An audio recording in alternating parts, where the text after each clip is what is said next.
Salve, camaradas. Boa noite, boa noite, boa noite, boa noite, boa noite para todo mundo que está aí. Vocês conseguem me ouvir bem? Tá tranquilo o som? Vamos lá, digam aí se o som tá tranquilo.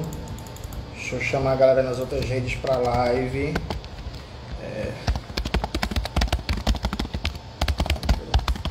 Chega aí.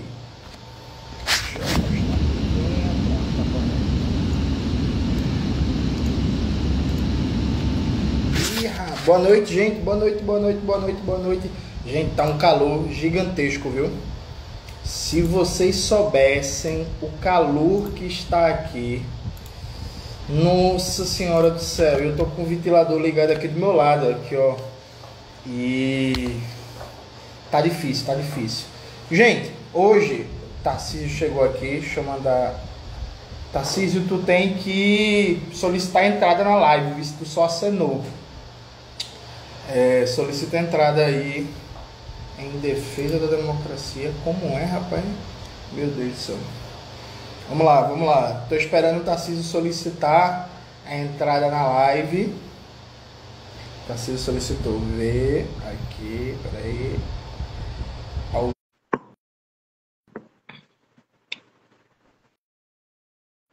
O Instagram é meio bugado. Nossa, velho, deve estar uns 50 graus. E aí, camarada? E aí, Tarcísio, tudo bom? Tava aqui reclamando do calor. Não, tá um calor infernal aqui, tá um calor infernal. Mas é isso. E tem gente que diz que mudança climática não é real, entendeu? Que não tem esse negócio de mudança climática. O colapso climático já chegou, gente. Pô. Exatamente. Não é tema para o futuro, tá acontecendo agora. Inclusive, Tarcísio, um tema que você sempre fala, mas esse calor demanda, né, o uso de mais de ventilador, de ar-condicionado. A conta de luz aqui em casa agora tá vindo R$ 500, pô. Um terço do salário mínimo. Tá vendo a conta de luz? Temos que retomar Não, a exatamente. Não, e esse debate, inclusive, dessa questão da adaptação ao colapso climático, tem que nos levar, inclusive, a esse debate. A diminuir as tarifas de água, de eletricidade, a discutir outra relação com essa questão de que essas questões que são tratadas como mercadoria, elas são cada vez mais uma necessidade. Eu estava no Maracanã ontem, tive que ver o meu Vasco perder no Maracanã ontem, que desgraça, e fiquei falando, cadê aquela legislação que a gente aprovou que tinha que distribuir água? Não vi um ponto de distribuição de água, a galera tem que pagar caro pela água lá no Maracanã, um calor insuportável, num jogo às 4 da tarde, por causa do interesse da televisão, tudo um absurdo, tudo um absurdo. A gente vai discutir essa questão da adaptação ao caos climático, também tem a ver com isso, tarifa pública, horário das atividades, dos eventos, isso tudo, ainda bem que eu não vi nenhum caso mais grave, como teve no show da Taylor Swift ontem, que o calor era absurdo, tão grande quanto. Mas vamos que vamos. Bota fé. Tarcísio, a gente programou essa live hoje, né, para falar dos 60 anos do golpe empresarial militar, né? Eu acho que o Brasil, ele tem várias contas a passar limpo em sua história, né? A gente tem a conta da abolição formal, que não deu resposta concreta para a população negra, a gente tem a conta da questão agrária, que nunca foi resolvida no Brasil, a gente nunca fez uma reforma agrária, a gente tem a conta dos direitos universais inscritos na Constituição de 88, que nunca se transformaram em realidade, enfim, tem várias contas em aberto para saudar com o povo trabalhador brasileiro. Acho que uma das principais é a memória do que foi o golpe empresarial militar e os 60 anos e os 21 anos de ditadura, né? Inclusive as reformas de base ali propostas pelo governo João Goulart ainda hoje não são realidade. O Brasil ainda não fez uma reforma agrária, o Brasil não criou uma escola digna universal, o Brasil ainda não impôs um controle aos monopólios estrangeiros que exploram nossa riqueza e que usam o Brasil quase como uma plataforma só para ter superlucros, quase não, é basicamente isso. E aí tem um grande debate na esquerda, né? Sobre os 60 anos do golpe. E aí, de historiador para historiador, por que é importante a gente lembrar do golpe empresarial militar, a gente se movimentar, a gente debater, a gente fazer ato, a gente não deixar que esse tema seja só um tema de debate acadêmico para historiadores. Então, Jones, de historiador para historiador, esse tema sempre me fascinou, inclusive na faculdade, depois da faculdade, pensar esse debate sobre qual é a memória que temos do período da ditadura, qual é a explicação que nós temos para o processo do golpe. Eu me lembro de uma professora muito querida, gramsciana, professora Sônia Regina de Mendonça, que inclusive me ensinou a pensar a questão agrária na sociedade brasileira e a formação do Estado brasileiro a partir daí. E ela dizia uma coisa muito importante. Ela dizia assim, olha, vocês que serão futuros professores de história, o debate sobre a tortura, sobre a perseguição, ele é crucial, ele é muito importante ser feito. Mas você quer falar sobre a ditadura militar, fazer sentido para a classe trabalhadora, é também lembrar que o golpe militar impediu uma série de reformas que poderiam ter acontecido, e a consequência da ditadura militar foi concentração de renda, concentração de terra, aumento, né, da lógica do êxodo rural e de uma situação urbana terrível que até hoje não se resolveu, em que este regime militar, empresarial militar, construiu um modelo de desenvolvimento para o Brasil altamente concentrador de renda, que ampliou a desigualdade. E isso só conseguiu ser feito sob base de uma repressão brutal para impedir que o povo respondesse a esse processo, e precisava acontecer como uma forma de calar a boca e controlar qualquer organização que tivesse a dimensão de denunciar isso. Era para acabar com o processo de uma contradição do período anterior, as contradições daquele período populista, que levaram a uma contradição do governo João Goulart, que eram as reformas de base, né, ou o golpe, né, nesse processo, daquelas contradições, né, do regime populista, e que a ditadura resolve isso muito bem. Todo o processo do arroxo salarial posterior, todo o processo de uma enorme desigualdade construída, que vai dar base ao chamado milagre econômico, que, de novo, fez crescer a economia sem dividir o bolo, é crucial para a gente entender a ditadura. O que me surpreende, nesse momento de hoje, é esse debate sobre o que a gente fala sobre isso. Diante de um cenário em que a gente viveu um quase golpe, negar o debate do golpe, inclusive com suas implicações econômicas, negar esse debate, para mim, é surreal. E a gente precisa, porque é preciso utilizar esse elemento para fazer o debate da desigualdade, da relação entre repressão política e violência política e produção da desigualdade numa sociedade capitalista como a nossa. Então eu sempre acho que esse é o debate que a gente precisa casar para poder debater isso tudo. Perfeito. Manda um abraço para o Rick Azevedo, do Movimento VAT, que entrou aí na live com a gente. Fundamental a luta pela redução da jornada de trabalho, fim da escala 6x1. Um abraço aí, o camarada Rick. Agora, Otacílio, tem uma coisa também que me pega muito, que foi que a gente viu do golpe de 2016 para cá.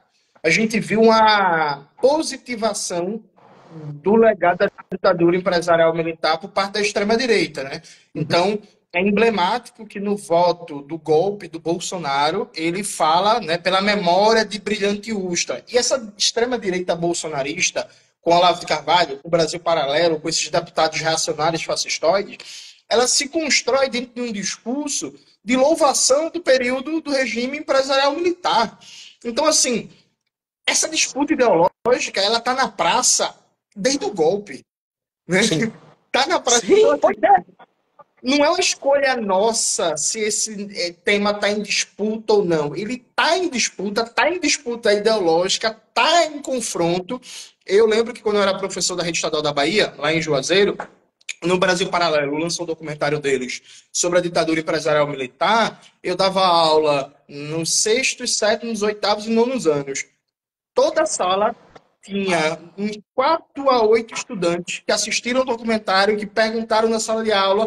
Eu tive que debater em todas as salas, é mentira, isso aqui não é correto, isso aqui então.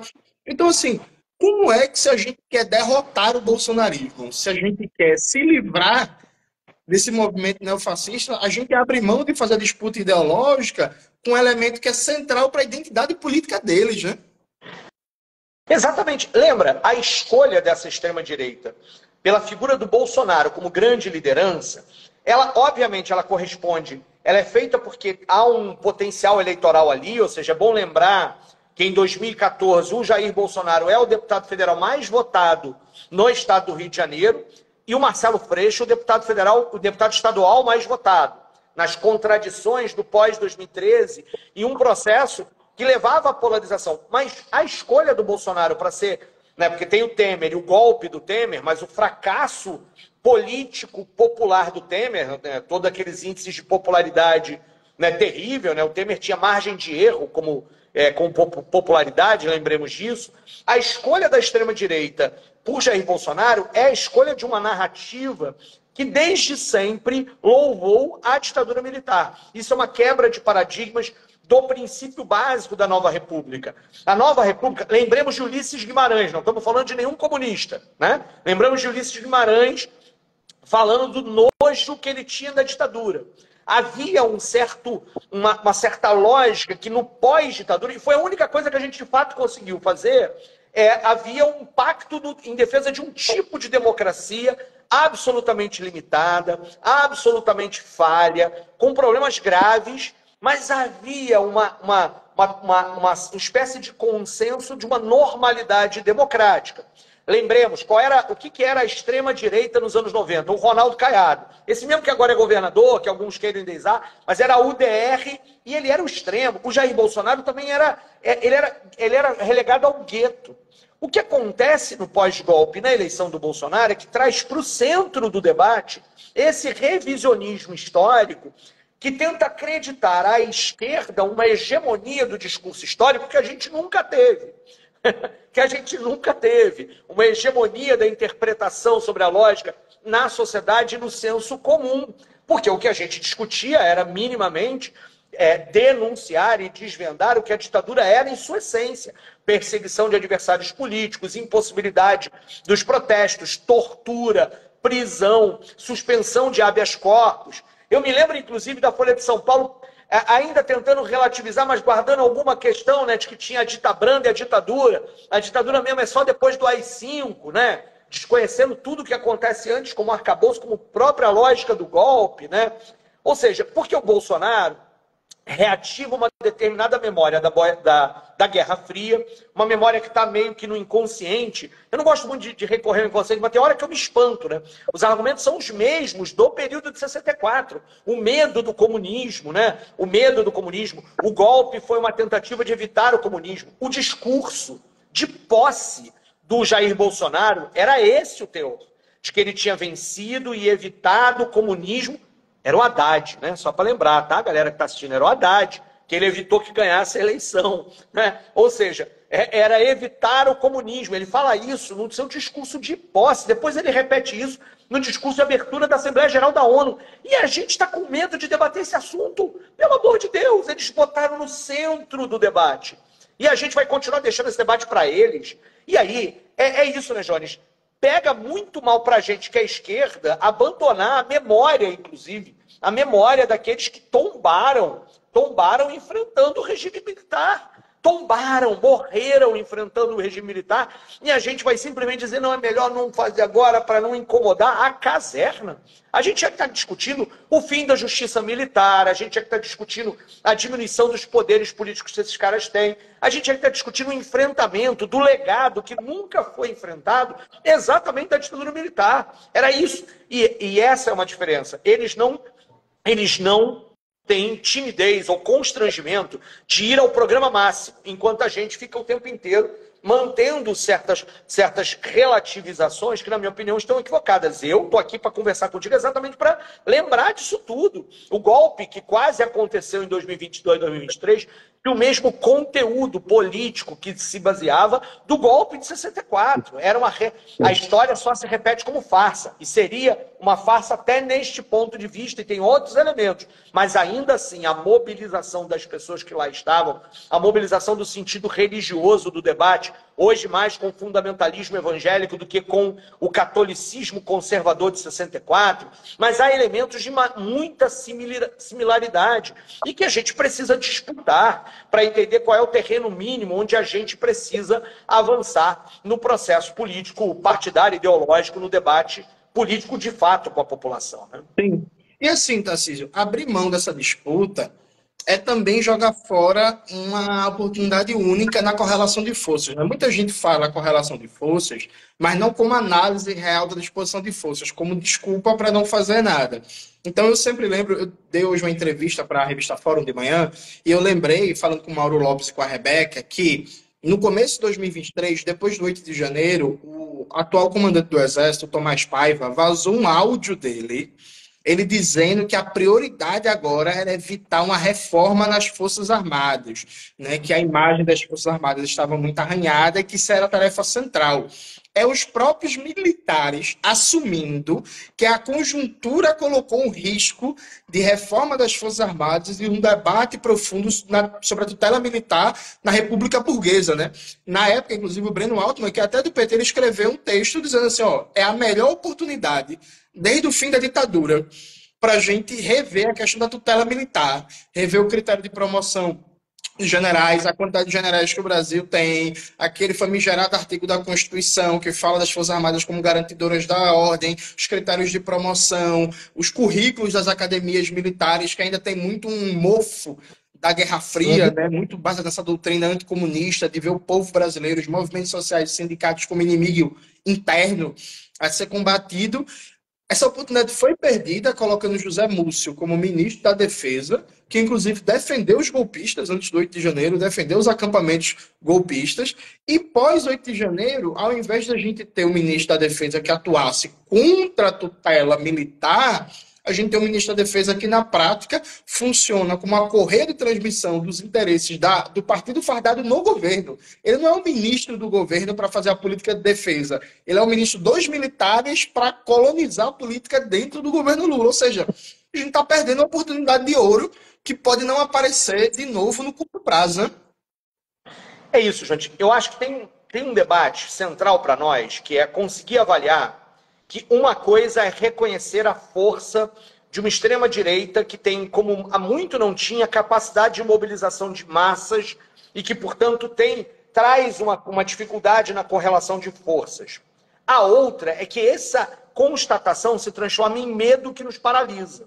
Qual é a linha tênue onde a gente reconhece a força do nosso adversário diametralmente oposto e trabalha para diminuir aquela força e para ampliar a nossa capacidade de fala com o outro, ou que este reconhecimento nos paralisa, reduz nossos horizontes, reduz nossa pauta de tal forma que a gente vira constantemente apenas os defensores da ordem. Eu acho que esse é o elemento que é a loucura que nos traz. Nós estamos sendo o tempo inteiro colocados. Por que é que o bolsonarismo conseguiu capturar o signo da mudança? Ele consegue capturar o signo da mudança depois dessa galera toda ter apoiado o golpe contra Dilma e, portanto, ter apoiado o governo Temer. E o Bolsonaro diz, olha, não adiantou, esse cara, o Temer, ele se desvincula e diz, a mudança contra tudo que está aí são eles. E a gente continua, nessa altura do campeonato, deixando para eles o discurso de que, mesmo depois de terem tido 4 anos no governo federal, tendo feito o desastre que fez, o genocídio que aconteceu, ainda assim, eles continuam com o discurso da mudança e a gente com o discurso da defesa da ordem, da normalidade. Não está normal, gente, não está normal. E aí, a gente, é claro, tem ganhos, né? Tem ganhos, tem processos que avançam. É claro que há políticas colocadas na direção correta da redução das desigualdades, da garantia de direitos, e etc. Mas a gente continua esperando que isso racionalmente, como feito de mágica, resolva o problema da hegemonia. Aí eu vou voltar ao Gramsci, né? Resolva o problema da direção, né? Ou seja, resolva o problema do consenso, resolva o problema das pessoas. Por obra de um certo raciocínio, entendo, e não, olha aqui, isso aqui é melhor. E a gente fica preso, no máximo, num debate personalizado e que, quando nos faltar... E olha que, se não fosse o Lula, a gente teria perdido as eleições. Teria perdido as eleições. Mas o problema é que a gente vai continuar enredado e preso como se, na verdade, nós dependêssemos de uma pessoa e não de um projeto político. E eles estão fazendo o contrário. Diante da possibilidade, embora Bolsonaro siga sendo um vetor de mobilização, de fato, da extrema-direita, eles a cada vez eles continuam se colocando cada vez mais. Somos os defensores dos conservadores, da família, do povo cristão. E nós somos o quê? Né? Nós somos a esquerda, logo, nós somos aqueles anti-família, etc. Eles nos rotulam. E a gente tem dificuldade de, no debate de ideias, conseguir separar o que representa cada uma das propostas que estão colocadas. E o debate, como você mesmo disse, o debate sobre as Forças Armadas, o debate sobre a militarização da vida, ele era uma oportunidade fundamental para isso. Está assim no debate das escolas cívico-militares, em que a gente conseguiu ainda, né, e aí, óbvio, o governo Lula e o Camilo conseguem evitar o crescimento disso, mas não há uma fala clara sobre o quanto está errado do ponto de vista constitucional, do ponto de vista dos princípios básicos da educação brasileira, tá? A fala é, se os estados quiserem, continuam a fazer. Não, está errado. Está errado em muitos sentidos. Não faz sentido colocar as Forças Armadas para cuidarem de um processo da disciplina das escolas públicas. Isso está errado sob o princípio do marco legal, onde qual a nossa educação e a gestão democrática das escolas públicas, e essa lógica de uma educação que deve ser plural, que deve educar para os direitos humanos e a diversidade, aconteça. E aí a gente perde a chance. Mas os pais gostam das escolas militares. É claro, diante do caos que as escolas nos colocam, algum mínimo de organização parece ter efeito.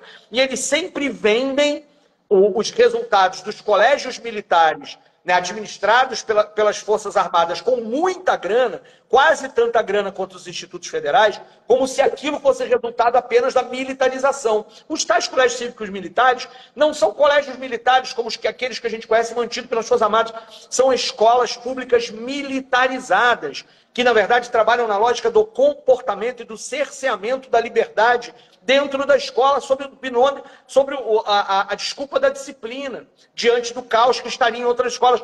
E a gente não combate isso, Jones, eu acho que é isso. O debate, de novo, sobre a ditadura militar e o papel que os militares fizeram durante 21 anos na nossa história, está muito atrasado entre nós, está muito atrasado pelo governo, e a gente vai precisar correr muito atrás para não perder de goleada esse processo.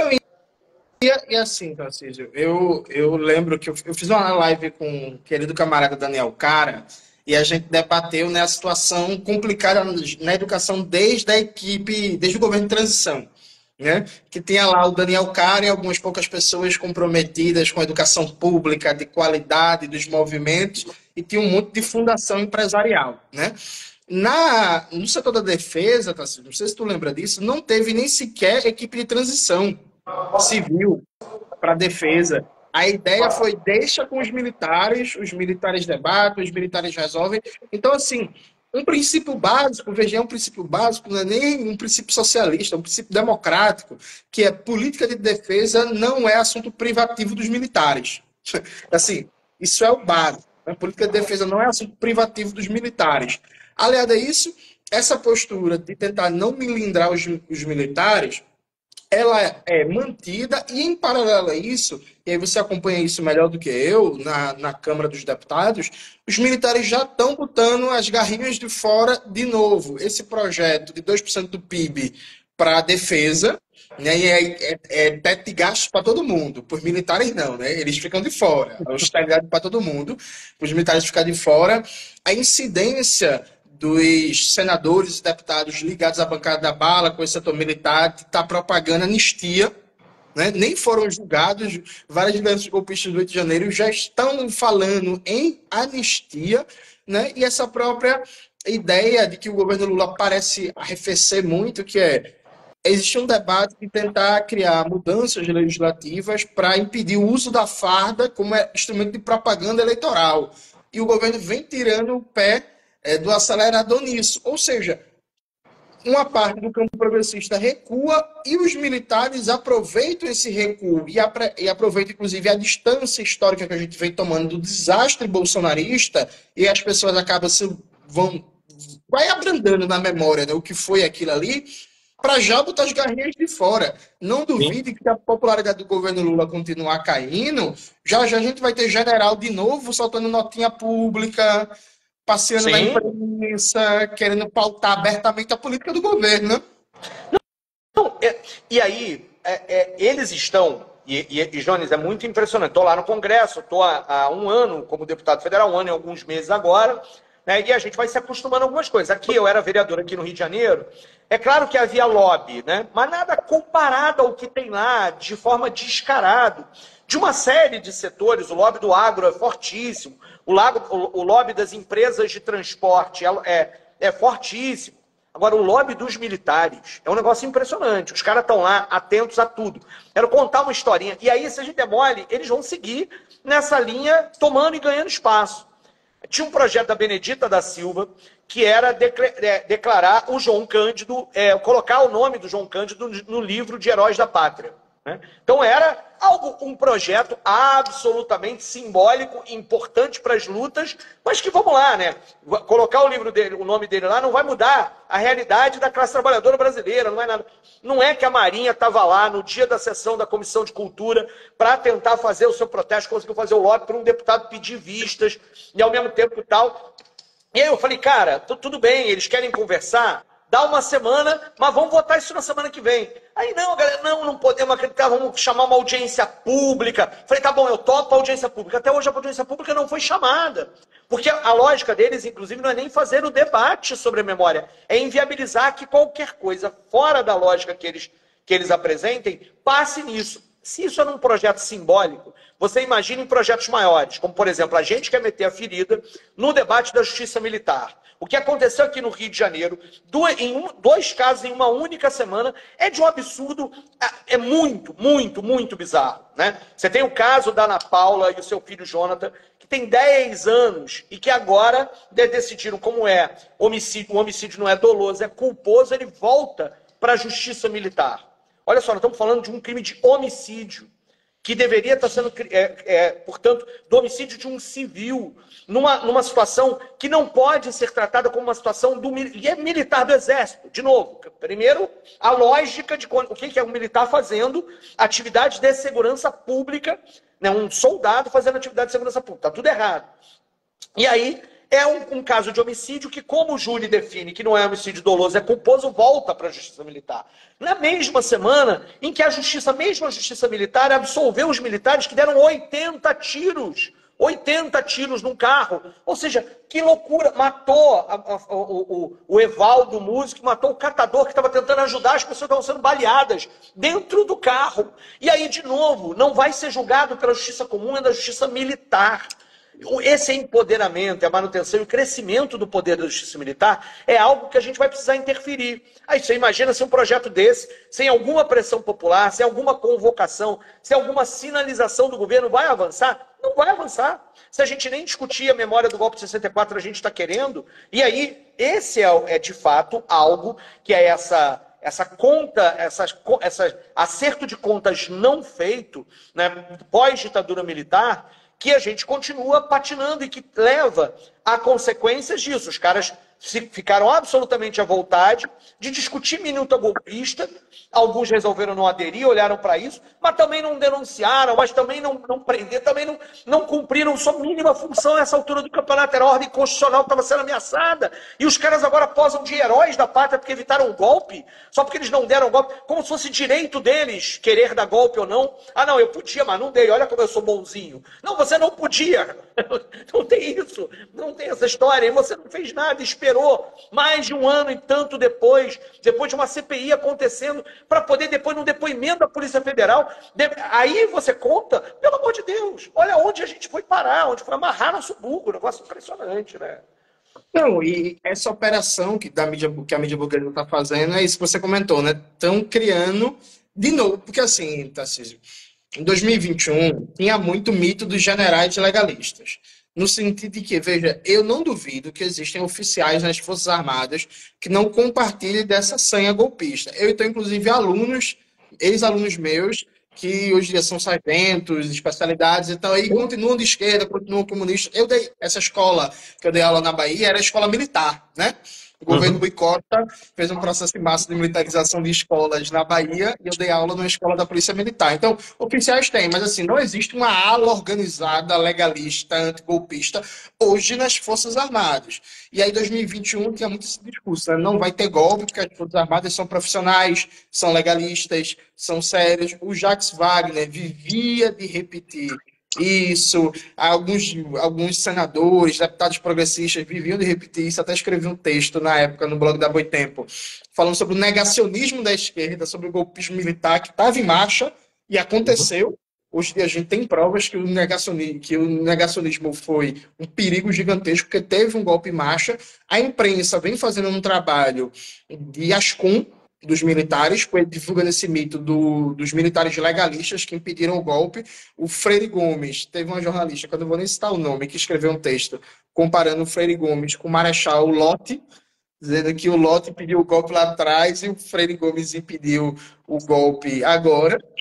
E todo esse não debate, inclusive esse discurso do próprio governo Lula de que se tem maus feitos, a gente vai punir individualmente.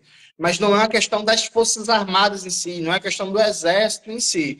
A gente acaba meio que ajudando, a gente que eu falo, enfim, a esquerda no geral, eu não estou nessa, mas só para entender, né? A gente acaba meio que ajudando esse discurso da mídia burguesa, que é parte de lobby dos militares, de dizer assim, limpa a imagem da gente, para a gente continuar como ator político fundamental, pressionando aqui por projetos sempre neoliberais e conservadores. Né?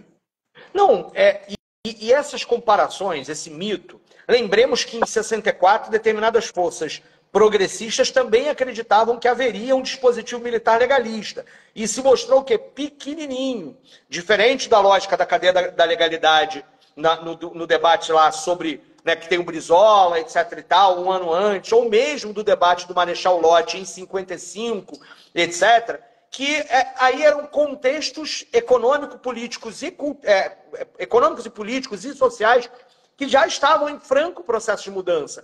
Agora, esperar que isso aconteça agora, gente, numa boa, né? A GLO não aconteceu por muito pouco, né? Foram setores, inclusive, que alertaram a Janja, que alertou o Lula, não é só da cabeça da Janja, embora ela tenha sido sensível a esse elemento, é o que se conta naquele documentário, os círculos dizem isso, né? Mas foram sensíveis e alertaram, falaram, olha, não vai pela GLO, que o problema pode se tornar muito grave. E a gente não sabe de fato o que teria acontecido. Se esses caras fossem de fato um dispositivo legalista com algum compromisso com o Estado Democrático de Direito, essa história não teria demorado tanto para acontecer. Não teria demorado tanto para acontecer. E a gente estaria avançando num reconhecimento das próprias Forças Armadas que precisam mudar o seu processo de formação, que precisam mudar o seu currículo, a sua lógica. Continuam sob a égide de uma lógica, de uma doutrina de segurança nacional que vai sendo reificada, reformulada e renovada, mas que tem na sua base todo esse pensamento anticomunista, anti-esquerda e numa lógica em que os movimentos sociais são inimigos. Isso não é algo específico e singular das Forças Armadas, mas elas continuam a pensar nisso. Isso nos leva, inclusive, ao debate por que a gente defende a desmilitarização das polícias, né? Que é uma pauta difícil pra caramba e que muita gente, parte da esquerda, prefere não enfrentar, mas a gente defende a desmilitarização das polícias, entre outras coisas, por isso que a gente está falando aqui agora. Toda a lógica da doutrina da guerra, que no final, né, é justificada como se fosse uma guerra às drogas e que é uma guerra aos pobres, aos negros, aos favelados e aos periféricos. Né? Hoje estava saindo uma notícia, inclusive, que eu não lembro, que era um juiz dizendo que ao militar ele pode ter um fuzil de propriedade própria na sua casa porque estamos em clima de guerra.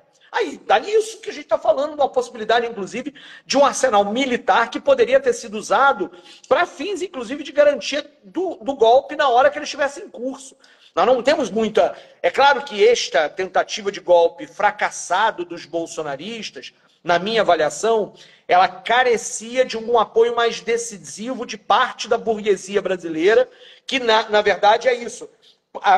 Continuaria muito bem se o golpe tivesse sido dado, mas também não se sente ameaçada pela existência de um governo Lula, como é o governo Lula, porque não se tratava, nesse caso, de reformas de base em curso. Esse elemento faltava, né, no contexto ali de 2022, 2023. O governo Bolsonaro foi um tremendo e retumbante fracasso sobre vários pontos de vista, e ele era indefensável sobre várias possibilidades. Isso é parte do enfraquecimento do que é o projeto golpista. Mas olha em que perigo nós nos metemos, né, nesse processo que estava colocado, porque não enfrentamos, não colocamos o dedo nessas feridas, que são feridas abertas pelo regime militar brasileiro. Perfeito, Tarcísio. Só dizendo para todo mundo que está perguntando que a live vai ficar salva sim, vai dar para assistir depois, e dando um feedback para o Matheus, que já postou umas 6 vezes sobre a questão da privatização da Caixa. Hoje rodou em toda a mídia progressista o processo de entregar as loterias da Caixa para uma subsidiária, né, privada, o que significaria tirar 9 bilhões por ano de rendimento das loterias para uma empresa privada, e esse rendimento das loterias de 9 bilhões que vai para programas sociais, né? E aí eu vou entrar nesse debate, vai ter vídeo no canal essa semana, já compartilhei hoje nas minhas redes, vou estar ajudando, vou estar contribuindo, Tarcísio também, já fica aí o toque para entrar de cabeça nesse debate. Agora, Tarcísio, vamos trazer para questões mais regionais, né? Estamos aqui de Recife e você do Rio de Janeiro. Aqui em Pernambuco, eu até cheguei a falar, inclusive, com alguns parlamentares de esquerda, a gente tem um problema gigantesco, que é, vem uma nova escola de sargentos aqui em Recife. E aí qual é o problema? Primeiro problema, assim, é 1,6 bilhão de investimento do governo federal e 400 milhões do governo estadual para construir essa escola de sargentos. Primeiro problema óbvio é, peraí, assim, Recife, por exemplo, é a capital, que tem um dos maiores índices de desigualdade social do Brasil, tem mais de 70 mil pessoas em déficit de moradia. Recife é uma das 20 piores cidades em cobertura de saneamento básico do Brasil, e vai ser usado 1,6 bilhão do governo federal e 400 milhões do governo estadual para construir uma escola de sargentos. Esse é o primeiro problema. O segundo problema é que isso vai ser construído numa área de Mata Atlântica, Tarcísio. Vai provocar um desmatamento em massa. Há um forte movimento ambientalista aqui em Pernambuco, lutando contra essa escola de sargentos, fazendo um movimento, entrando na justiça, denunciando. O Marco Zero Conteúdo, que é um coletivo de jornalistas independentes, vem fazendo crítica, debate, material e tal. O presidente Lula, ano passado, veio para Recife para inaugurar a pedra fundamental da Escola de Sargentos e cometeu o desatino de dizer que só existe Mata Atlântica na região graças aos militares, porque senão já tinha virado tudo favela. Então, assim, né? Essa foi a declaração do presidente Lula, avisando para os militares. E tem uma coisa, Tarcísio, que muita gente não fala, porque pode ser interpretado como teoria da conspiração, mas assim, essa escola de sargento estava para ir para o Rio Grande do Sul, em Santa Maria. E aí, consistentemente, há alguns anos, você tem uma predominância de votos do campo progressista na região do Nordeste. A escola de sargento sai do sul do Brasil e vem para o Nordeste e para Pernambuco. Vão ser mais de 10 mil militares e familiares. Quando essa escola de sargento, se ela for construída, eu espero que não, mas se ela for construída e estiver funcionando, ela vai mudar a demografia de Pernambuco. Ela vai mudar o panorama eleitoral, ela vai mudar o panorama ideológico de Recife, da região metropolitana. E é isso, né? Uma escola de sargentos, com milhares de militares no meio de Pernambuco, que eu não consigo achar coincidência. Assim, eu não consigo acreditar em coincidências. E isso está colocado aqui, né? Então, é muito bizarro pensar que no meio desse contexto todo de governo Bolsonaro, de golpe de 8 de janeiro, os militares ganham a escola de sargento com 1,6 bilhão do governo federal para construir isso. E no Rio de Janeiro, como é que essas questões da militarização estão aparecendo na paisagem mais imediata nessas lutas nesse começo de 2024? Bom, aqui no Rio de Janeiro, a gente tem, no estado do Rio de Janeiro, tem a presença da AMAN, né, da Academia Militar das Agulhas Negras, que faz a formação de grande parte desse oficialato, né, o próprio Bolsonaro é de uma turma da AMAN, tem as gerações dos generais que estão ali formados nesse processo. Então, no interior do estado, esse elemento é brutal. Aqui, a gente conseguiu fazer com que, no município do Rio de Janeiro, o programa de escolas cívico-militares tenha se atido no governo Crivella a apenas uma escola, né? Ou seja, ele não teve tempo para fazer mais. Aí tem todo o debate sobre a incompetência do que foi a gestão do Marcelo Crivella à frente da Prefeitura do Rio de Janeiro. E o Eduardo Paes, quando assumiu, manteve a escola cívico-militar, mas começou a alterar parte das situações que lá estavam, porque sabia, inclusive, da dificuldade de enfrentar aquela comunidade escolar que gostaria de continuar com a lógica da propriamente dita da militarização.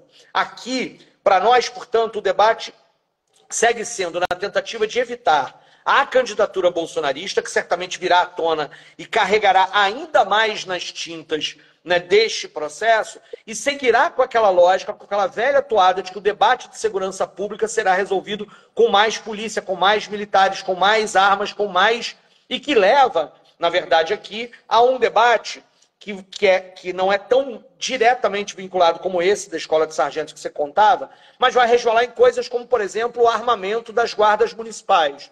Um dos debates que está colocado fortemente aqui no município do Rio de Janeiro, deve ser votado na Câmara dos Vereadores na próxima semana, né, ou na outra, mais tardar, é de que a guarda municipal, que aqui, na lei orgânica municipal, é vedado a ela o uso de armas mais letais, né? Era vedado o uso de qualquer tipo de arma menos letal ou mais letal. Aí se aprovou uma lei para evitar o armamento letal, as armas ditas não letais, que são só menos letais, né? Tasers, gás-pimenta, etc. Então já há esse uso desse tipo de arma por parte da Guarda Municipal. E agora o Eduardo Paes, interessado em garantir o voto da direita, só faz acenos para o campo da direita, resolveu encampar este projeto, declarar o apoio e sua base vai operar a aprovação disso.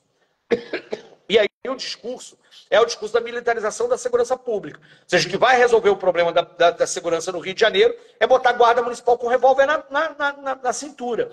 Eu fico admirado, porque é isso, o medo da população leva a soluções fáceis de achar que isso vai resolver.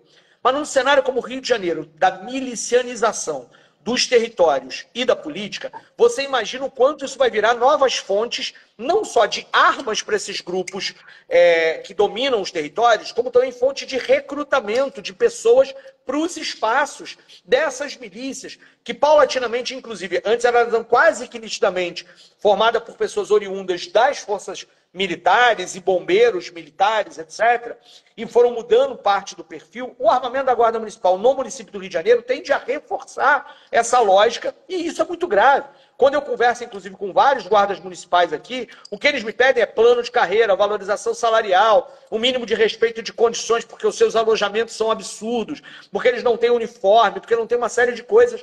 E a gente diz, pô, mas o governo está querendo dar arma. Não, arma eu não quero. É claro que tem uma parcela que almeja se tornar polícia a partir da guarda municipal. Mas do ponto de vista da sociedade, no Rio de Janeiro, não faz nenhum sentido colocar mais armas no patrulhamento das ruas para aumentar os tiroteios, as balas perdidas, o recrutamento para as milícias e mais armas que serão desviadas para a lógica do crime, né? Então, esse elemento, por exemplo, e ele está na política, ele se demonstra assim, ou seja, nós temos uma prefeitura que quer, e é muito curioso, né? O Bolsonaro foi lançar a candidatura do Ramagem numa escola de samba no último sábado, e o tempo inteiro se referindo ao Eduardo Paes como esquerda. E toda hora a gente falava assim, o Eduardo Paes só tem dado sinalizações à direita cada vez mais, né? É isso, o Eduardo Paes é a encarnação do comunismo na cidade do Rio de Janeiro. Eu falo, meu Deus do céu, não é possível. E a gente fica preso nessa história, né, e com isso a gente segue. Mesmo que a disputa eleitoral termine com uma vitória que não seja a vitória bolsonarista, se ela termina com o Eduardo Paes com esse discurso, a vitória ideológica é da direita, a vitória ideológica é da extrema-direita, a vitória na batalha das ideias, a vitória no projeto de cidade que se implementará logo depois, porque é isso, Eduardo depois será candidato a governador e ainda mais aí, ele vai precisar fazer mais acenos ainda à direita, e a gente continua perdendo a nossa capacidade sequer de anunciar o projeto de sociedade que a gente tem, porque fica o tempo inteiro a reboque do medo da extrema-direita que nos paralisa e nos faz o tempo inteiro ficar relativizando coisas como essa. Não dá para apoiar governo que, na situação do Rio de Janeiro, com a lógica que nós temos vivido no Rio de Janeiro, defenda o armamento da Guarda Municipal nessa altura do campeonato. Então, esse tipo... Imagina, com a descoordenação que nós temos entre as polícias no Rio de Janeiro, colocar mais uma polícia armada nesse processo de nenhum tipo de coordenação, de atitude para lidar com a questão da... além disso, reificar isso. Você dizia, né? Ou seja, o exército como problema, o problema militar é só do exército, o problema de segurança não é só polícia, né? Segurança não é polícia, essa não são sinônimos, essa história. O problema de segurança é muito maior do que isso, mas não, a gente continua perdendo, inclusive porque a gente nem disputa essa batalha de ideias, quer dizer, a gente vai disputar, eu vou estar aqui disputando esse sentido e vamos fazer o máximo para isso, mas parte da esquerda, pelo medo paralisante de uma candidatura da extrema-direita, sequer quer fazer esse debate num primeiro turno, numa eleição que será de 2 turnos. E que a gente não se dá, e essa é a nossa preocupação, nós estamos querendo lançar o desafio que nós vamos derrotar o bolsonarismo no primeiro turno. Nós não vamos deixar eles irem para o segundo turno. Nós vamos no segundo turno com o Eduardo Paes, sem bolsonarista no segundo turno, para fazer o debate como ele deve ser feito de disputa de cidade. Mas não, parte da esquerda prefere, nessa altura do campeonato, seguir com o script de dizer que o governo, né, só porque ele gosta de samba, de um botequim, usa chapéu Panamá, é de esquerda. Né? Enquanto isso, a crítica do Cláudio Castro é que o governo é um malandro porque vai ao botequim no final de semana. Enquanto isso, a cidade vai passando sem moradia, sem transporte, sem segurança, sem educação, sem nada disso, porque o debate fica preso nos termos que eles nos impõem. E a gente não pode fazer isso. Inclusive, Tarcísio, essa questão de militarização da Guarda Municipal, Petrolina, que é uma cidade mais importante do ponto de vista econômico do sertão de Pernambuco, passou nos últimos anos por um governo de direita, né, do Miguel Coelho, da oligarquia da família Coelho, que teve inclusive ministério no governo Temer, e ele militarizou a Guarda Municipal ao máximo, colocando inclusive armas de grosso calibre nas mãos da Guarda Municipal, e fez uma política que é a política de morte dos espaços públicos. Então pegou todas as praças, todos os espaços públicos, toda a concentração de jovem, todo espaço que tinha batalha de rap, gente com skate, gente que ia para ouvir música, gente que ia para beber, jogou a Guarda Municipal armada até os dentes, com toque de recolher, extraoficial, mas funcionando na prática. Eu nunca disse oficialmente, mas era isso, toque de recolher. 9 horas vai todo mundo para casa, e depois vendeu isso como um modelo de segurança, né? Olha a lei e a ordem, como está funcionando bem em Petrolina. Na prática, prejudicou a vida cultural da cidade, prejudicou os espaços de lazer, matou os espaços públicos, a ocupação de praças pela juventude, pelos artistas, enfim, a convivência democrática no espaço da cidade. Agora tem uma pergunta, Tarcísio, que só fugindo um pouquinho do tema, mas a moça fez umas 3 vezes, que ela perguntou sobre a questão dos camelôs, né? Porque quando a gente fala em guarda municipal e militarização da guarda municipal, é muito lembrado, né, a política do Eduardo Paes, que também está colocada em Recife, por exemplo, de usar a guarda municipal como uma espécie de poder de polícia para criminalizar, para perseguir trabalhadores informais, camelôs, ambulantes. Eu estava até outro dia desse conversando com Lorena sobre isso, que está militando junto aos trabalhadores do camelô. Como é que a gente pensa, né, a política da Guarda Municipal, a política em relação aos trabalhadores informais, que não seja uma política militarizada, né, porque é isso que está sendo colocado, não só no Rio de Janeiro, como uma tendência nacional. Bom, a gente parte do princípio, por óbvio, que ninguém deve ser criminalizado porque trabalha, né? Ou seja, o trabalho não pode ser criminalizado. Ponto. Esse é o ponto de partida para nós. A pessoa está lá trabalhando para ganhar o sustento da sua vida, da sua família. E, portanto, o que cabe a um prefeito, o que cabe a uma cidade minimamente democrática, é organizar para que todo mundo tenha trabalho, todo mundo tenha emprego, todo mundo possa garantir o seu sustento para a sua vida, é enfrentar a desigualdade. Na hora que você impõe uma lógica do chamado choque de ordem para proibir que determinadas regiões esses trabalhadores não possam, e não dá sequer nenhuma alternativa para que esses trabalhadores se formalizem, e aí se formalizem num sentido, né, de ter a autorização para ter o seu comércio dito informal num lugar onde está lhe garantido esse direito. Porque o que acontece aqui no Rio de Janeiro é muito curioso, desde o período que eu sou vereador, e isso piora quando sendo deputado federal, que a quantidade de camelô que vem aqui, pô, Tarcísio, arruma para mim lá uma licença. Aí não, cara, eu não faço isso. Não, mas cara, mas é assim que todo mundo consegue. Eu falei, cara, primeiro eu não faço, e se for eu a pedir a licença, aí é que você não consegue mesmo, né? Só para lembrar essa história, para dizer isso. Só que a gente não faz isso. A pergunta que eu devolvo é, cara, tu sabe onde é que está a lista dos pedidos disso? Tu sabe em que posição tu está na ordem do pedido da licença de tal bairro? Tu sabe quantas vagas tem em tal bairro? Isso não é discutido em lugar nenhum. Não há um mínimo de planejar a cidade para tornar minimamente transparente e democrático. Isso devia ser o mínimo de um governo apoiado pela esquerda. Ó, ninguém pode ser criminalizado porque trabalha. Nosso trabalho é conseguir organizar a cidade para que as coisas aconteçam de forma... E nós vamos fazer isso de forma transparente e democrática e não como troca em torno de apoio político ou negociata do vereador A do vereador B que indica quem vai e quem não vai em cada lugar. E tem raias do absurdo. Eu acompanhei a luta dos camelôs numa praça aqui em Botafogo, chamada Praça Nelson Mandela, em que os caras tiveram que pagar, comprar a barraquinha na época do Pan-Americano, uma barraquinha de metal azul, pagaram muito caro, parcelado, etc. e tal. Portanto, eles estavam autorizados pela prefeitura. Um condomínio que veio construir um prédio, que o terreno anteriormente era do metrô, ganhou na justiça a retirada deles. E a prefeitura fez absolutamente pouco caso, deixou tudo, né, realocou apenas uma parte deles. O prédio, uma parte do prédio não subiu até hoje, uma outra parte da rua que eles nem precisariam ser deslocados continua, e nem o retorno desses que deveriam estar num lugar que não interfere nem mesmo o prédio, a prefeitura fez. E olha, eu fui, sei lá, 4, 5 vezes à prefeitura, levei comitiva de trabalhadores, organizamos ato, fizemos tudo, mas não. A lógica é, aquilo só teria resolvido se um vereador da base do prefeito tivesse feito a negociata de trabalhar a troca daquilo em troca de um favor político feito para aquela história. E enquanto isso, grande parte dos trabalhadores está tomando porrada dos camelôs. O que eles fizeram na feira de Acari e o que estão fazendo agora na Uruguaiana é de uma injustiça, de uma crueldade, porque se trata da porrada sem um mínimo, sem nem dialogar com aquelas pessoas sobre os problemas que aquilo pode acontecer e como é que você organiza melhor. Porque parte do princípio, né, e o discurso feito tanto na Uruguaiana quanto na Feira de Acari, é que ali se negociam coisas roubadas, os celulares, as peças de carro e a negociata que está lá colocada. Criminaliza o trabalhador, criminaliza o território para justificar a repressão, não organiza o processo e faz a cidade se tornar ainda mais desigual, ainda mais injusta. E numa situação em que o Rio de Janeiro é das capitais que menos gera emprego, o Rio de Janeiro é das capitais que a cesta básica mais subiu no Brasil, você só está gerando pobreza, desigualdade e injustiça.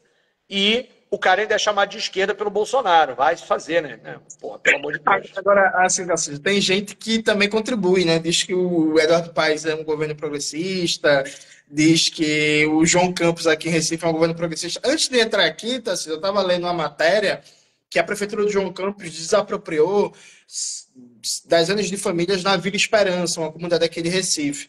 E a prefeitura avaliou as casas no valor de R$20 mil e botou para fora e tal. Assim, quem é, gente, pelo amor de Deus, que consegue comprar uma outra casa com R$20 mil? Com R$20 mil você não consegue nem comprar nenhum barracozinho. Assim, essa é a prefeitura que dizem que é progressista, desapropriando famílias e dando só R$20 mil de indenização. Agora, Tarcísio, estamos caminhando aí para 1 hora, e eu acho que a gente precisa entrar num debate, que foi o debate, me parece, dos últimos 10 dias, né? Hoje teve uma reunião ministerial para fazer um balanço do governo Lula sobre a queda de popularidade, né? Várias pesquisas, a Quest, a Atlas, a IPEC, apontaram uma queda de popularidade, embora pesquisas com metodologias diferentes, perguntas diferentes, mas uma similaridade muito grande no período de queda, né? E aí várias reclamações foram registradas nas pesquisas, como aumento do preço dos alimentos, aumento do custo de vida. E aí tem um grande debate hoje na esquerda, né? Tem uma posição que eu também chamo de negacionista, que é a posição assim, tá tudo bem, tá tudo ótimo, é só um problema de comunicação. Então a gente só precisa comunicar melhor as coisas boas que estão sendo feitas, mas está tudo ótimo. Isso parte de certos debates meio falsos, que é assim, não, o Brasil ano passado cresceu 2,9%. Então, o PIBão do Lula. Mas peraí, né, gente? Em 2022, o Brasil cresceu 3%. Era o PIBão do Bolsonaro. Em 2021, cresceu 4,9%. Era o PIBão do Bolsonaro. Ou falar, o desemprego está baixo. É verdade, o desemprego está baixo. É a menor taxa de desemprego desde 2014. Mas é uma taxa de desemprego de 7,2%. Mas em dezembro de 2022... a gente estava com a taxa de desemprego no último mês do Bolsonaro de 7,9%. Então, o desemprego do último mês do governo Bolsonaro para dezembro de 2023 no governo Lula reduziu menos de 1%. E a gente tem ainda 50 milhões de trabalhadores na informalidade, a gente ainda tem, enfim, várias condições precárias. E me parece que dentro dessa avaliação, desse balanço, não se colocou o papel do José Múcio e da política das Forças Armadas. Por quê? É fato conhecido, isso está comprovado que o Ministério da Defesa, diretamente não, mas responsável também, que setores das Forças Armadas sabotam, por exemplo, o socorro aos Yanomamis, né? Em janeiro, a Carta Capital publicou uma matéria muito importante dizendo que vários setores ali do Exército e da Aeronáutica não queria fazer a cobertura do espaço aéreo para combater o garimpo ilegal e estava se negando a fazer a entrega de cestas básicas, com alguns setores, inclusive fogo amigo dentro do governo, queimando a Sônia Guajajara, atacando a Sônia, dizendo que era culpa dela, quando era responsabilidade do Ministério da Defesa. Então, assim, como é que a gente avalia essa queda de popularidade do governo Lula? Teve uma reunião ministerial hoje, que, segundo notícias da mídia burguesa, o Haddad não recebeu nenhuma crítica, o José Múcio não recebeu nenhuma crítica, e a Nízia Trindade foi fritada. Então, assim, né? Tem um movimento ali, ao que tudo indica, para entregar o Ministério da Saúde ao Centrão. E como é que tu avalia essa queda de popularidade? Se existe aí um impacto, talvez, na, na política em relação aos militares, na manutenção do José Múcio e nessa abrir mão da disputa ideológica, né, de maneira geral. Esse é o ponto, esse é o ponto. Às vezes eu fico pensando que parte dessa dessas cabeças pensantes da esquerda perderam um pouco aquele debate que é lá dos anos 70, sobre quando as pessoas estavam dizendo que a relação entre a infraestrutura econômica e a superestrutura político-jurídica não é mecânica. Essa relação não é mecânica e imediata. Há mediações, é o debate da cultura que o Gramsci faz, lá nos anos 30, né? Portanto, eu às vezes fico espantado. Porque, nota, o governo Lula tem um mito fundador que ele persegue para poder repetir, que é o aumento de popularidade, que vai levar ele a ter 80% de popularidade lá, né, no seu primeiro mandato, que é construir um processo em que o crescimento econômico leve a uma situação de ganha-ganha. Né? Lembra? O próprio Meirelles dizendo os bancos nunca lucraram tanto. E, de fato, há um processo do Bolsa Família, de valorização do salário mínimo, e nós vivemos uma lógica de uma inclusão de cidadania pelo consumo, que cria um processo de apoio popular ao governo Lula muito grande. O problema é que esse mito fundador é um mito, ele não se repete indefinidamente utilizando os mesmos mecanismos. Né? O que é o processo do chamado desenrola, senão uma crença no governo Lula que facilitar a resolução das dívidas dos trabalhadores vai levar esses trabalhadores a consumirem e esse consumo vai gerar processo. Às vezes, inclusive, o próprio Ciro Gomes enveredava por coisas nesse caminho também. E aí isso vai gerar um processo de crescimento econômico que leva ao aumento dos lucros e, portanto, do andar de cima e o aumento da felicidade no andar de baixo. Isso pode funcionar em determinadas situações e não em outras. O problema é que 20 anos depois, esse debate não é mecânico, porque a gente perdeu, aí sim, a batalha da comunicação e a batalha das ideias e a disputa da hegemonia, do ponto de vista dos valores que movem os afetos das pessoas.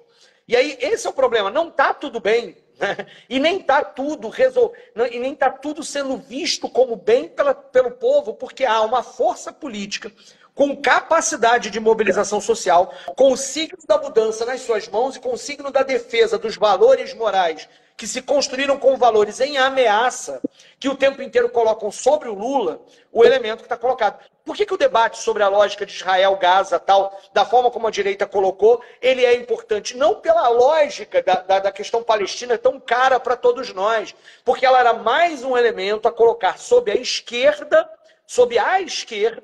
o debate da ameaça ao povo cristão, ao cristianismo, ao povo de Deus, ao povo, para que aquele fiel que ouve essa questão repetidas vezes, produzida e reproduzida a partir deste aparelho privado de hegemonia, que são as igrejas neopentecostais, produzido intencionalmente, coloque em Lula a ameaça à sua família, à sua fé. E isso é um valor incomensurável e que não se rebate mecanicamente porque o cara teve o aumento do salário mínimo pequenininho que teve. E, além de tudo, o aumento do salário mínimo é pequenininho. Né? Ou seja, a batalha, inclusive, da narrativa, e a direita vive querendo nos acusar de narrativas, mas é o que eles de fato fazem, a batalha sobre como se vê a realidade, ela nunca pode ser antagônica com a realidade material que se vive, é verdade, mas ela tem uma série de mediações sobre o que importa para as pessoas, ainda mais num processo de crise tão profunda como a gente viveu na pandemia. Parece que as pessoas esqueceram que nós vivemos um processo disruptivo nas nossas vidas da pandemia, que nos levou a uma situação, de fato, de medo, de ameaça das coisas mais corriqueiras da vida. E isso vai gerando um impacto de uma lógica de quem tem a iniciativa no debate ideológico.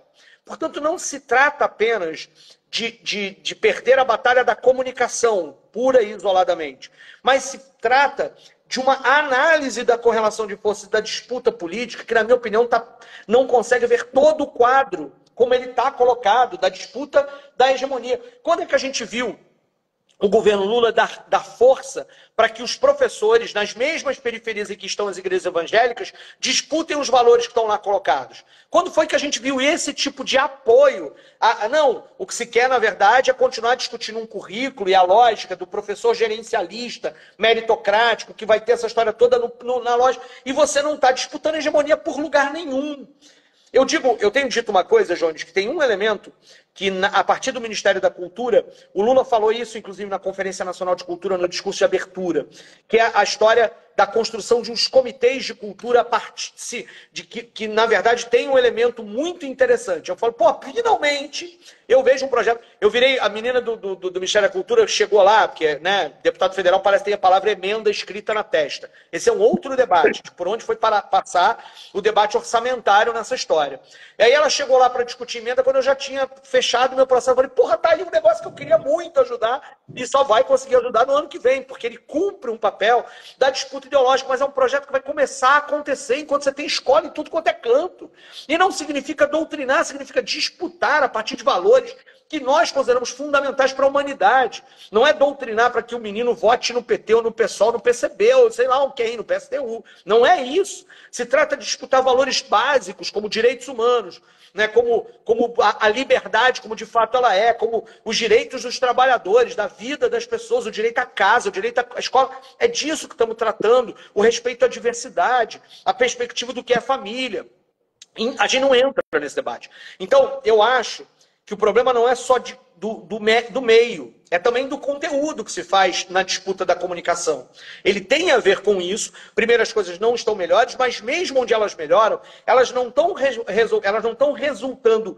É porque não vai resultar de forma mecânica, numa lógica de uma taxa de aprovação maior. É preciso fazer a disputa do sentido da política, é pelo afeto, além da barriga. A barriga sozinha não vai resolver, porque o afeto está sendo mobilizado para o outro lado. Falei demais, desculpa. Não, e a barriga também, assim, né? Não vai andar tanto, porque tem um novo teto de gastos, né? E ainda tem uma meta de déficit zero. E, assim, tem hoje, que inclusive, eu tô num grupo de debates aí de esquerda, quem lembrou isso hoje foi o Davi De Castro, que o TCU já apontou que, se não cumprir as metas de contingenciamento, pode dar crime de responsabilidade fiscal, consequentemente impeachment, né?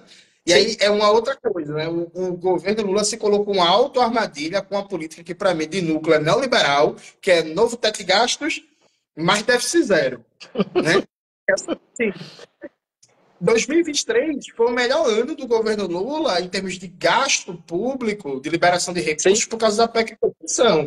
A partir desse ano, começou o novo teto de gastos, já tem universidades reclamando de penúria orçamentária. Eu compartilhei um vídeo teu falando da UFRJ, mas a UFBA também está falando que só tem dinheiro para funcionar até agosto. Lá, Tarcísio, eu comecei o doutorado na UFAL, e na Federal do Ceará, no RU, no restaurante universitário, no bandejão, o estudante tem que levar talher. O estudante tem que levar talher para o restaurante. Tem greve encaminhada de funcionários públicos, paralisação no IBAMA, no ICMBio. Ou seja, além de não fazer a disputa da hegemonia, até a parte da barriga está meio fraca, né?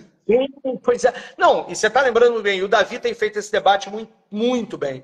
Eu acho curioso que lá na Câmara, tinha hora que eu ia conversar com alguns deputados petistas, eu dizia, cara, mas esse negócio do déficit zero não dá, a gente precisa alterar. Não, mas esse déficit não vai ser cumprido, ele é irrealizável. Falei, pois é, e vocês estão criando uma lógica em que vai ser... Porque, nota, se a gente estivesse trabalhando com um déficit de 0,5%, né? E aí, né, significa que ele também é irrealizável, a gente conseguiria chegar a 1 tal. O déficit zero vai chegar, a gente no máximo chegar a meio, se é que vai chegar, com muita gente pressionando para ser menos e vocês tomando porrada porque não atingiram a meta. Então, que cargas, que doideira é essa? Que sanha para poder dizer, agradar o mercado é essa? Nesse nível, nesse contexto que a gente está vivendo. Depois do golpe, quando o mercado todo abandonou qualquer pudor que tinha e apoiou o golpe, depois apoiou o Bolsonaro, pelo amor de Deus. É muito bizarro isso, sabe, Jones? De que a emergência desse teto de gasto, com os mecanismos que foram aprovados, e olha, quando ele começou a ser anunciado, ele foi vendido para todos nós como algo que era muito diferente do que era o teto de gastos. Ele teria um mecanismo anticíclico, permitindo que haveria crescimento o tempo inteiro. Balela! Não havia essa história, não havia um processo. Ele vai significar uma camisa de força para o governo. O governo está anunciando uma série de investimentos, vai ficar dependendo daqui, de lá, de arrecadação que aumenta, etc. e tal, e vai se transformar no médio prazo numa camisa de força e mais.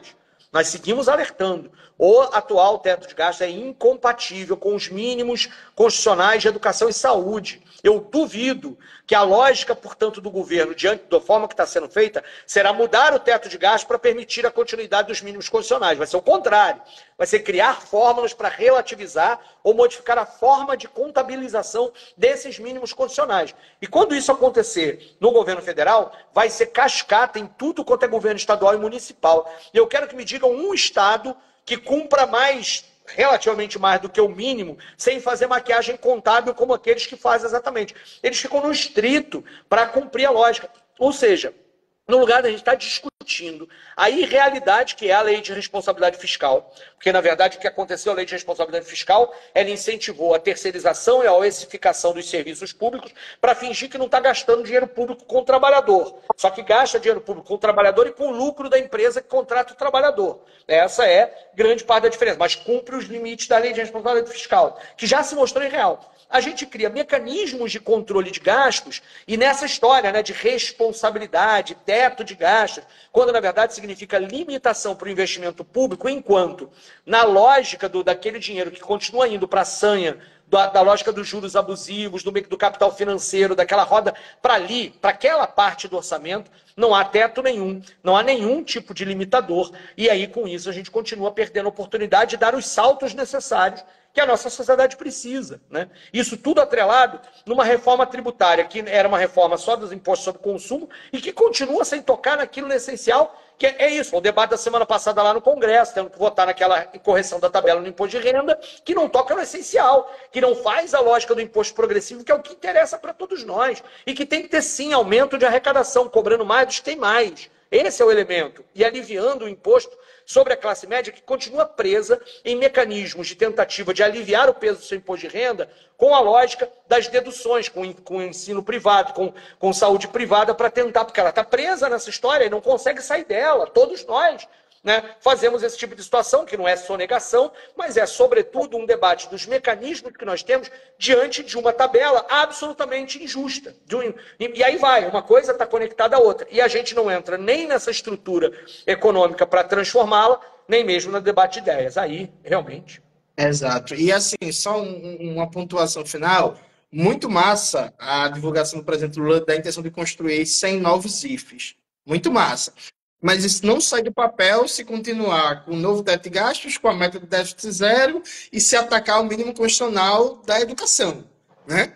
Então, assim, até porque nesse momento os trabalhadores e trabalhadoras dos institutos federais estão, inclusive, brigando por aumento salarial, por valorização da carreira, e nesse momento o governo Lula está se negando, né, a fazer esse debate, ou então querendo fracionar a categoria, que é assim, dar bonificação para os ativos, deixa 1 milhão de aposentados e pensionistas de fora, e essas bonificações não são incorporadas ao salário, né, na folha para aposentadoria. Então, assim, não é isso que... Não é isso que Não, foi. eu sou professor, inclusive, de um Instituto Federal, do Colégio Pedro II. Eu vi gente aqui no comentário lembrando, para eu não esquecer dos técnicos administrativos das universidades. Gente, estamos na luta, conhecemos, é minha carreira, minha vida sobre isso. Né? E aí é isso, se anuncia sem IFES quando, não tem, quando corta a verba de assistência estudantil de parte deles.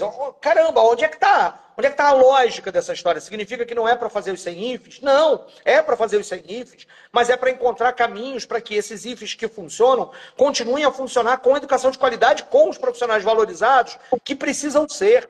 A outra coisa são os servidores federais da saúde. O pior plano de carreira do Serviço Público Federal é dos profissionais de saúde dos hospitais federais, que a maioria é aqui do Rio. Aí depois reclama de todo o problema que ontem o Fantástico mostrou, mas não tem estruturalmente uma política para garantir que esses trabalhadores não tem concurso público, há não sei quanto tempo. E aí é duro, sabe, Jones? É duro. Nós estamos aqui, porque eu sou base do governo, continuo apoiando, mas a gente não vai deixar de fazer as críticas que precisam ser feitas e nem vai se paralisar com medo da extrema-direita. É preciso apontar os caminhos e é preciso enfrentar o bolsonarismo como principal inimigo que nós temos, e eles são os fascistas, mas para isso, inclusive, alertar que o governo precisa tomar passos decisivos em mudar a lógica da política e não jogar na lógica deles enquanto faz algumas melhorias aqui a colar, tentando, na expectativa de repetir o primeiro mandato do Lula. Na minha opinião, não há condições políticas e econômicas para isso acontecer nesse momento. E nem seria o ideal, né? Porque com todos os méritos, o primeiro mandato do Lula também não é o projeto da gente, Sim. né? Assim, é isso. Mas, Tarcísio, muito bom conversar contigo. Valeu Igualmente. demais. Para quem tá perguntando aí, eu vi que acho que foi alguém da tua equipe que colocou que além da live ficar salva no meu Instagram e no teu, ela vai subir pro teu canal no YouTube. Eu acho que foi o Felipe que falou isso. Então, quem quiser assistir depois, fica de olho, que tá aqui no Instagram, tá aqui. Mandar um abraço para Tarcísio, desejar muita força aí no Congresso, muita força em especial na Comissão da Educação, né? Assim, Isso. nas matrículas que vão vir por aí. E se eu puder deixar um pedido, Tarcísio, um pedido de um militante comunista de Pernambuco. A gente está aqui começando não, intensificando uma luta contra a privatização da Compesa e Sim. do metrô, né? A Compesa é a nossa empresa de águas e esgotos. E aí, infelizmente, Tarcísio, o BNDES foi contratado pelo governo do estado para fazer um estudo de modelagem da privatização. O BNDES recebeu 16 milhões do governo Raquel Lira para fazer um estudo de privatização. Eu acho que falta mais figuras públicas fazendo um questionamento sobre qual é o papel do BNDES. O BNDES é um banco importantíssimo, tem que ser defendido, estratégico, Sim. para a soberania nacional brasileira, para políticas públicas, para desenvolvimento de complexidade produtiva, para transição energética, mas não é papel do BNDES estar privatizando presídio, está privatizando hospital, está financiando privatização de creche, privatização de parque nacional, nem papel do BNDES ser uma agência de produção de estudos para privatizar a empresa pública, né? Então, acho que a gente precisa bater mais nessa tecla, dar uma chamadinha aí no Aloysio Mercadante, porque Conta o comigo. Aloysio, comigo, Conta comigo. Inclusive, na parada lá do PAC Seleções, o Lula fez questão de falar exatamente na questão das PPPs das creches, com o João Campos aí em Recife como um modelo para o resto do país. Eu quase joguei da cadeira, eu falei, pelo amor de Deus. E pior, esse processo de PPP para construir creche deu super errado em Belo Horizonte, inclusive no período de prefeitura do PSB e do PT, que se tornou um fardo para a prefeitura de Belo Horizonte, bizarro para pagar, enquanto a empresa ganhadora era uma subsidiária da Odebrecht, né, enquanto ela continuava mandando e desmandando nos prédios. O projeto pedagógico continuava com a prefeitura, mas o processo de PPP, que parece resolver o problema dos custos que você precisa para construir novas creches, e no imediato ele resolveu isso. Depois ele virou um fardo que a prefeitura não consegue mais pagar as contrapartidas e só consegue rolar a dívida, dando mais prazo de administração e mais dinheiro para a empresa que controla os prédios. Ou seja, está tudo errado nesse processo. Vamos fazer essa chamada também na questão aí do BNDES. Conta comigo, Jones. Um grande abraço, meu irmão. Muito obrigado por esse bom papo aqui. Tchau, tchau, gente. Tchau, tchau. A live fica salva aí que eu assistir depois. Vamos nessa. Vamos que vamos.